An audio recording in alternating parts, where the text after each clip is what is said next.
The Pediatric Palliative Care and the Heart and Kidney Unit teams are considering withdrawal of the artificial nutrition and hydration being used to maintain Brenda, a 6-month-old female with complex cardiac disease, devastating neurological injuries, and ongoing pain.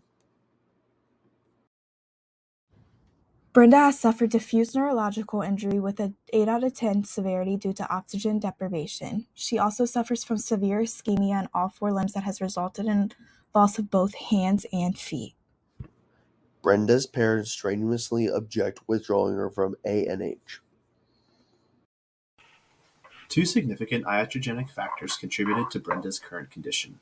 The first is severe neurologic injury secondary to ECMO, which is extracorporeal membrane oxygenation, decannulation, and subsequent cardiac arrest. This damage is diffused throughout the brain. Her ability to suck and swallow is doubted by her physicians, but unknown.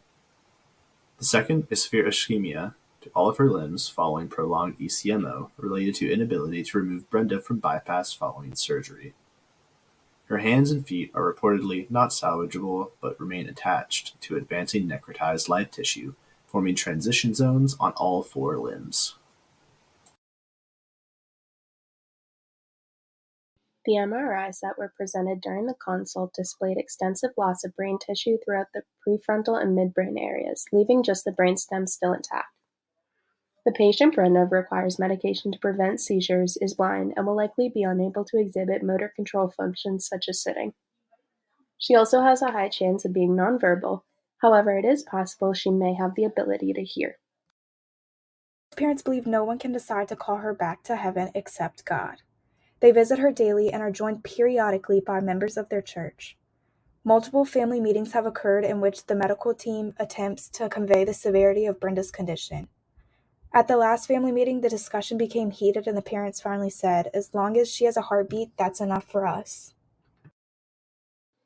Nurses are asking to be reassigned in increasing numbers due to moral distress.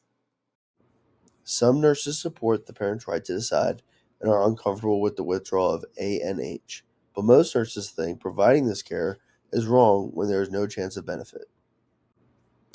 The BBC and the HKU attending physicians believe withdrawing ANH and redirecting the goals of care to palliation, also known as comfort care, is the ethical course of action. They point out that as the body shuts down, food and liquids can be uncomfortable to ingest. Brenda will not starve, but rather her death will be peaceful and her suffering will end. Unlike specific neurological injury where other undamaged regions of the brain can take over certain functionality, diffuse brain damage has no such remedy. While traumatic brain injuries can improve over time, anoxic brain damage does not. Brenda, while not meeting the criteria for brain death, will be unable to interact with the world in any meaningful way. As reported by neurology, Brenda will never be able to develop the capacity for thought or move intentionally, and is likely to be both nonverbal and unable to maintain her body positioning.